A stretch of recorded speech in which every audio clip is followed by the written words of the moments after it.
Greetings, class. Thank you for sitting in on another video lecture here we have today. I have a really special guest that I'm really excited for you all to get to know. For me, this is Professor Benedict Nelson. He was one of my professors at USC for my doctoral program.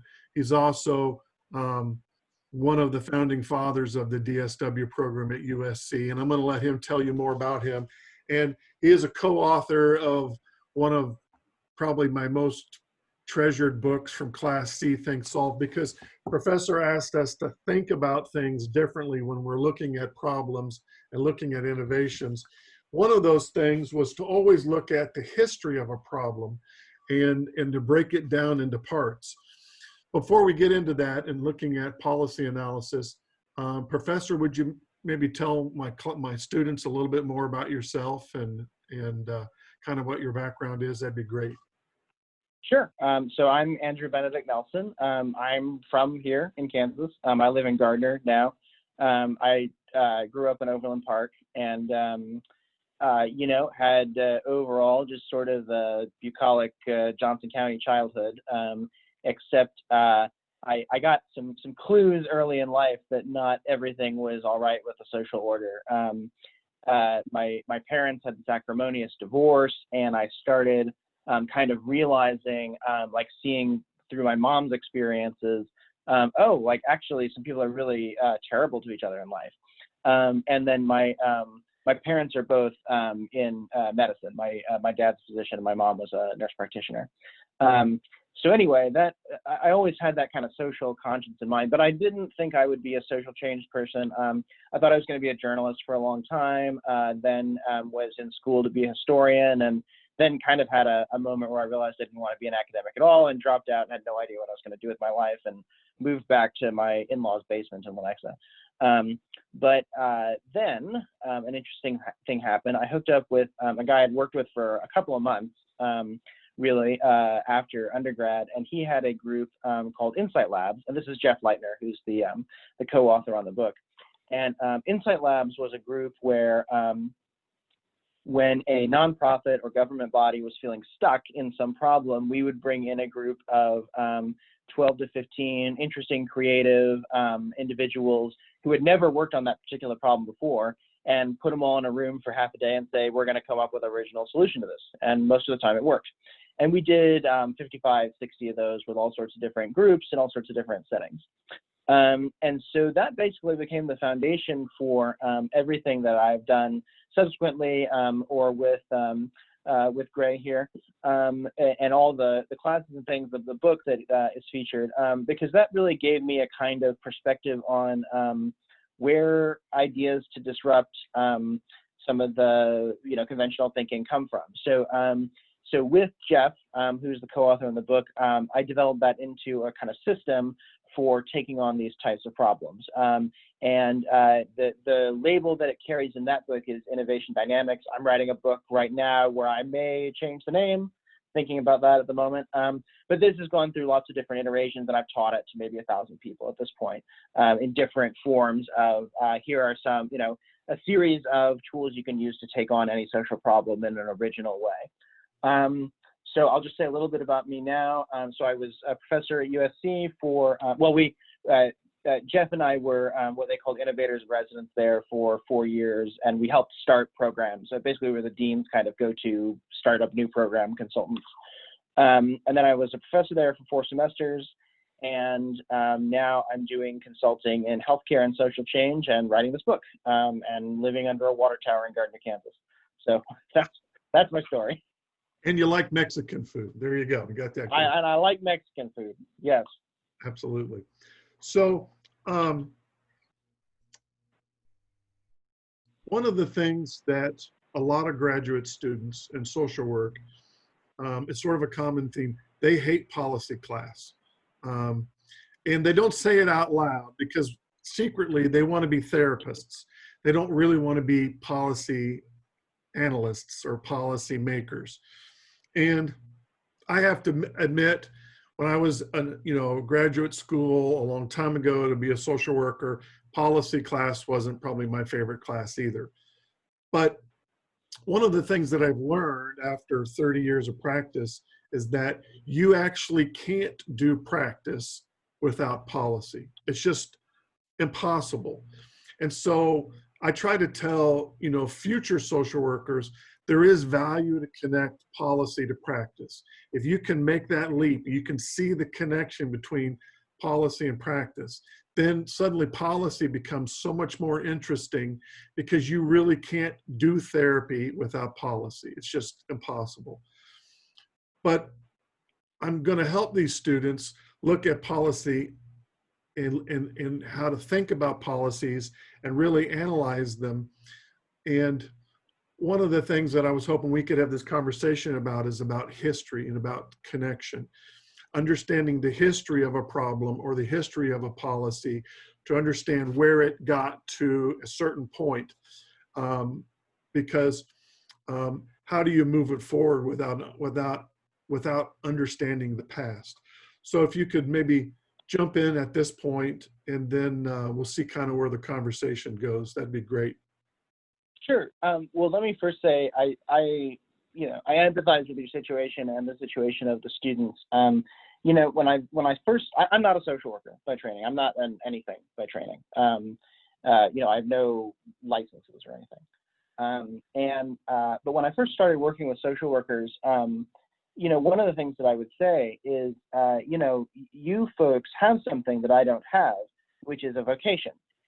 Anybody who's doing social work has a vocation, and I think it's really called to be a healer or a change agent in a way that other people aren't. I feel the same way about nurses. And you can make that, to me, that's not a religious concept. It can be if you want, right? But you definitely have this feeling of like, okay, I'm meant to do this.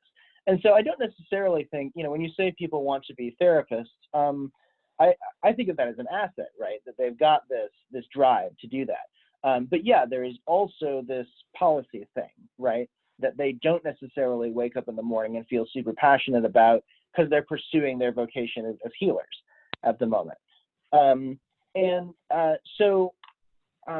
But I guess that what I would say is I think that that's an important thing to bring to the table in the policy analysis, because most of the people who work on policy don't have that vocation and they don't have the experiences that you have.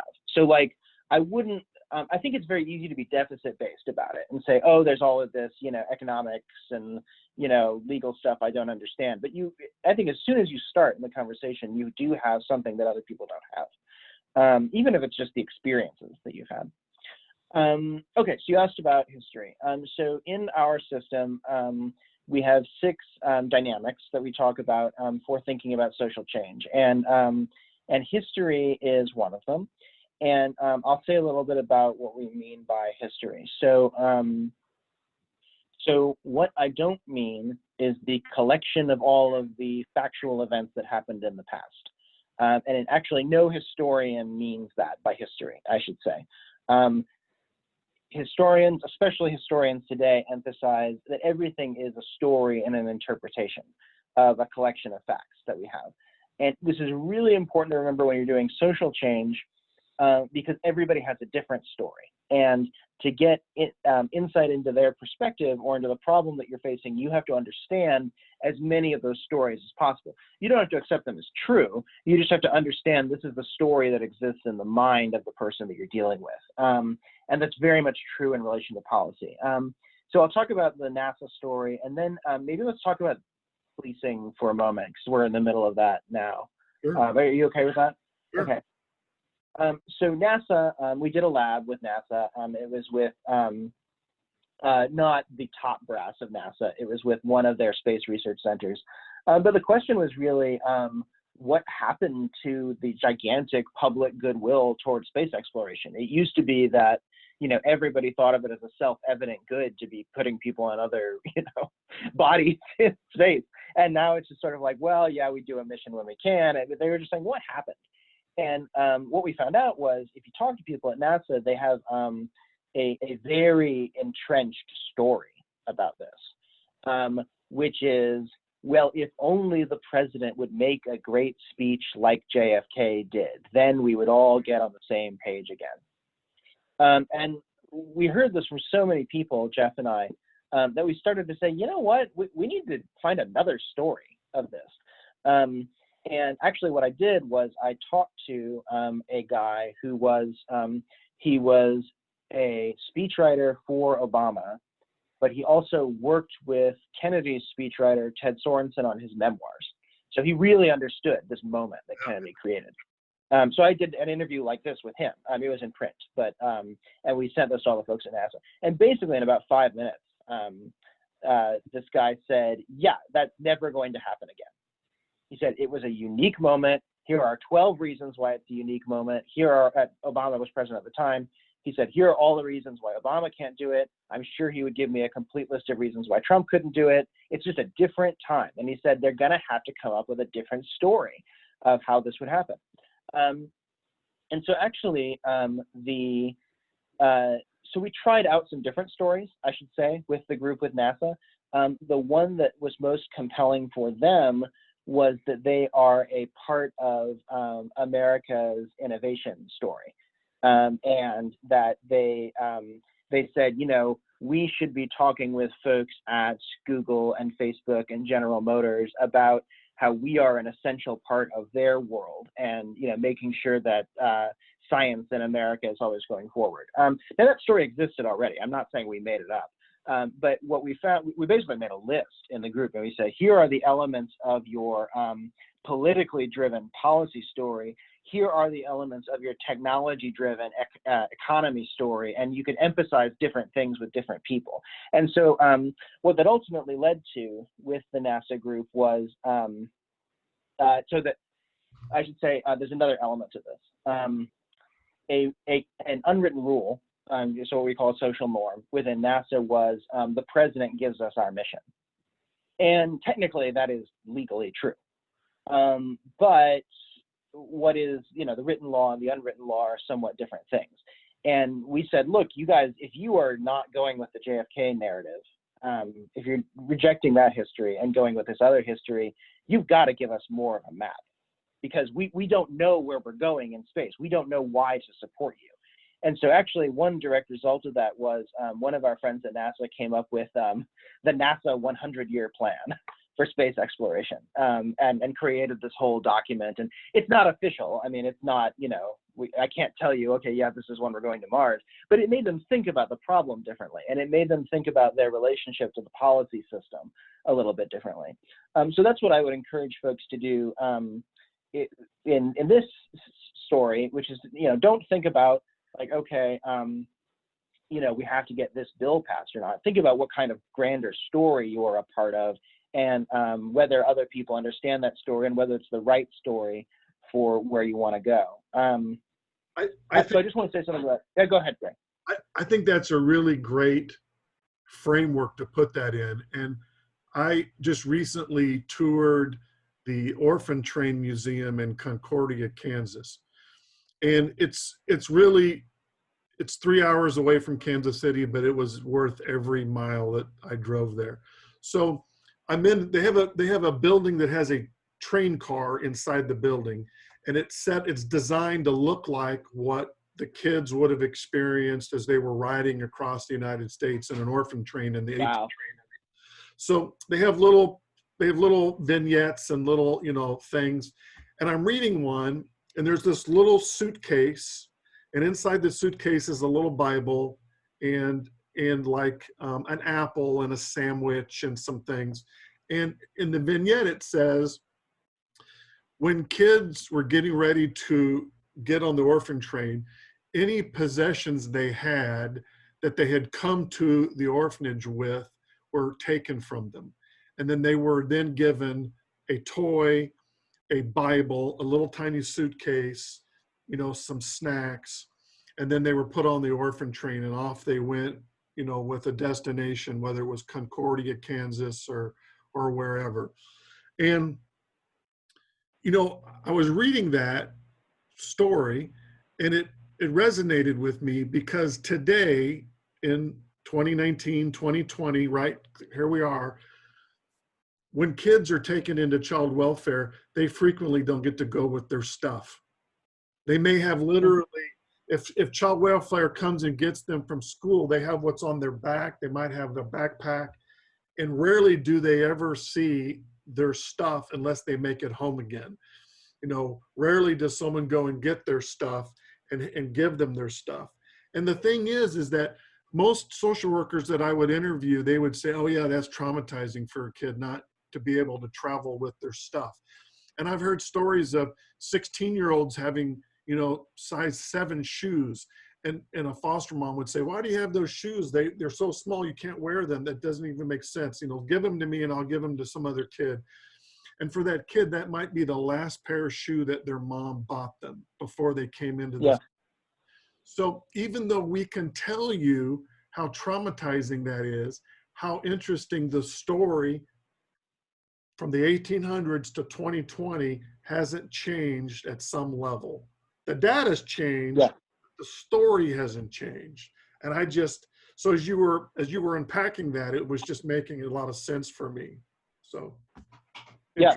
And you know, museums, especially museums and monuments are places where those stories live. And, you know, the ones that, you know, I've never been to the Concordia Museum, you know, I've been to the World War I Museum in Kansas City, you know, and what you think of as history and what you value depends a lot on what you memorialize and what you, and, you know, maybe we all ought to be going to the Orphan Train Museum instead and thinking, okay, this is what was happening, you know, in this time period and what was really important to remember. And it's tough because you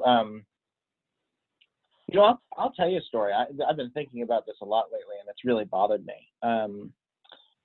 So, you know, we're in a moment where people are tearing down Confederate memorials, which I totally support. But I think about the fact that there's a gigantic memorial called Stone Mountain in Georgia. It's actually one of the most popular tourist sites in Georgia, disturbingly.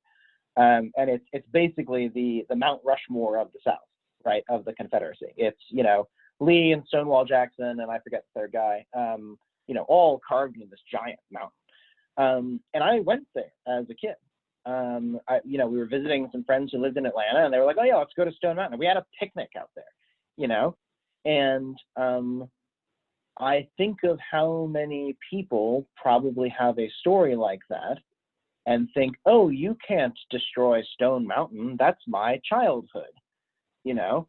And on some level, that story is true to them. You know, my mom went to Robert E. Lee High School in Tyler, Texas, and Robert E. Lee is her past, right?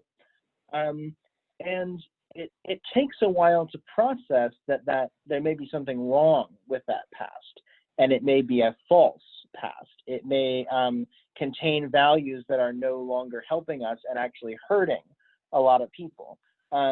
But I guess what I want to emphasize, and this really speaks to the healer or therapist identities of social workers and of students, is that the journey, you know, it's not as simple as flipping a switch. We want it to be a lot of times. We want to pass the, you know, the Confederacy is over, hooray act, you know, and just sign it into law. But there's a lot of people out there who are living with that story and need to go through a process to change it. And that's part of the work of policy. I want to say one more thing about that, which is a lot of people recently have emphasized the direct connection of modern American police forces and the Fugitive Slave Act before the Civil War, of you know, essentially armed vigilantes, they're not vigilantes because they're licensed by the government, but you know, an armed force in constant pursuit of African American bodies. And yeah, that is a component of the history of American policing, and we need to talk about it. Absolutely. It's not the whole history, right? There's other components of it, but we intentionally don't talk about that part of the history when we make policy, right? We say, well, that's in the past. That doesn't matter. And I think that, like your orphan train story, we gotta rearrange that a little bit and say, actually, if you're a Black person getting arrested, that's not dead in the past. That's a live story, and it affects how people perceive things in their experience. So all of that's to say we got to talk about this stuff when we do policy, and it's not just, dry bills and figures and That's all right. those kinds of things. Because, in my research in child welfare for USC, yeah, a lot of states have policies that say kids should have a voice, but kids don't have a voice. Regardless of the policy or the law, the practice, the story is that the system is the expert of the child, not the child. So when we disconnect the stories from the policy and understanding that history, just writing a law or funding some program doesn't solve the problem. I.e., Yeah. kids 150 years later still have their stuff taken from them, yet individually we can all have the conversation how traumatizing that is to a child. If we know that, then why do we continue to do that? And that gets back to that reference you made about norms, the norm at NASA, because that's part of our norm. That's part of the narrative, because we're not having that conversation. So we have to have the conversation. Absolutely. Yeah. And I guess that what I would say when thinking about policy is, norms and policy are not the same thing, right? You can't write a norm into law. It's a cultural thing, but they can shape each other. What you're talking about with really, I think dispossession is a good word for it. What's happening to kids? There's no specific law that says take all the kids' stuff. It's a combination of law and practice and who has rights, who doesn't have rights. And you probably could write laws to stop that sort of thing from happening. A great example is the shift in laws recently over whether there is such a thing as a child prostitute. You can rewrite the law to say, no, actually, all children in the sex trade are by definition victims and cannot be prosecuted for that, right? But that's a norm shift too. It's not just as simple as writing a piece of policy. It's also getting people's heads around the fact that, Representative Joe Schmo may look at a 17-year-old on the street and say, oh, that is a criminal. And you have to shift their perspective to say, no, that's a child, who has been manipulated to commit a crime, perhaps, but, you have the power to determine which path we're going to use to understand that person. And, stuff like that has a lot of bearing on therapy, doesn't it? I mean, I can't imagine working with child sex trafficking victims and not having at least an awareness of, the law has stigmatized this person, to the point where they can't even talk about their problems. When a kid acts out sexually, we're quick to call them sex offenders. But in all reality, if they're acting out the sexual abuse that occurred to them, they're still a victim. And there's no value in wanting to go ahead and label them, an offender or a predator, or any of those other terms.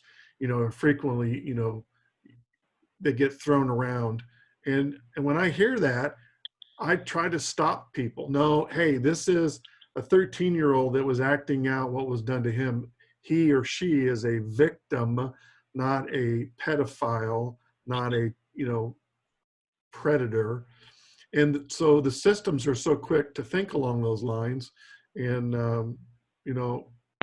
really hard work, but it is part of that advocacy piece, because if you're a therapist of a 13-year-old who was caught acting out sexually, are you going to jump on the bandwagon of calling them a pedophile and a predator? Because then at that point, you're not connecting the story to the practice to understand that they were a victim, that they are a victim, even though they maybe done something that was wrong. So I really appreciate what you're saying, Gray, and I don't know that I've even quite, because I'm not a therapist. I haven't had to do therapy. I haven't had to provide therapy. I've received therapy. There you go. Yeah. um, but I would say, I think that people do have to, even if you just want to be in private practice for the rest of your life, I think you do have to think critically about how some of these ideas and policy and culture have affected the way you treat people, the way you process them. You know, you're gonna get folks. Think about folks who are ex-offenders, you know, who are out of prison. I mean, the law created their incarcerated identity, you know, and even if you think about a category like gang-related crime, you know, that doesn't really exist. I mean, yeah, like you can be in a gang and you can commit a crime, but a gang-related crime is a thing that the law created. And so, you know, when you get that client or that patient, you know, are you going to process that person as a gang member, or are you going to process that person as someone who is gang affected, or are you not going to think that that's that important to their, you know, new identity at all? You know, in the TV show Survivor, um, we as watchers of the show can wrap our brain around the concept that if you were a contestant on the show, it would be okay to steal other people's chickens because you're surviving. It would be okay to lie because it is just a game and that is part of the game. But when we look at people who are living in low socioeconomic areas and they are stealing or they are lying, then we're quick to label them as a criminal, when in fact, they're merely trying to survive, no different than the contestant on the Survivor show. But it's all Yeah, in context of how we want to label it and label them at that point. So, yeah. And you know, I I don't think that you can. I wouldn't say all of that comes from policy. You know, a lot of it comes from culture. A lot of it comes from experience. You know, that's kind of what we get into in the book, is different ways of understanding how these social norms get constructed and can be changed. But I would agree that if you're doing anything with people who are you know, impacted by the state, which is most of us in one way or another, then you have to understand the categories of those impacts, you know, and how they might affect people. You know, if you wake up every day and you think of yourself as a drug dealer, that was in part because the state classified you as one, you know, and versus, and I'm thinking about, you know, the ways a lot of white identities versus black identities are constructed. You know, a lot of white people will say, well, I did drugs in college, right? Or you know, I experimented once as a kid, and people don't bat an eye at it. But, you know, if you're black or under any other number of circumstances, you know, that gets constructed into a crime, right? And once you have it on your record, well, then people say, oh, what I'm getting at is it's, you know, you can easily imagine somebody turning and saying, oh, by the way, I want some drugs, you know, and I have constructed as a drug dealer, you know, can you do this for me? And I think it fits right into your Survivor example of, okay, it's not just that they're doing what it takes to survive. Someone has said, hey, I want you to play this game with me, where you're going to have the role of dealer and I'm going to have the role of buyer, and all of the risk is on you, you know, in this game that we've set up. And all of that is connected to policy, you know, and ultimately gets reflected in people's lives and how they experience, you know, themselves and their well-being and all those things. well, thank you so much for your time today, Professor. I really appreciate it. I hope students, as you listen to this, that you really unpack the idea that understanding history, like Professor said, isn't about just data. It is about understanding the story and the components of that story. and the human-centered components, because I think that's really what I want you to get out of this 20-minute discussion, because policy actually can be really fascinating. So thank you, Professor. I'm going to go ahead and turn off the Sure. record, and then we can say our goodbyes here in a quick second. So let me get this. Okay. Well, thanks very much.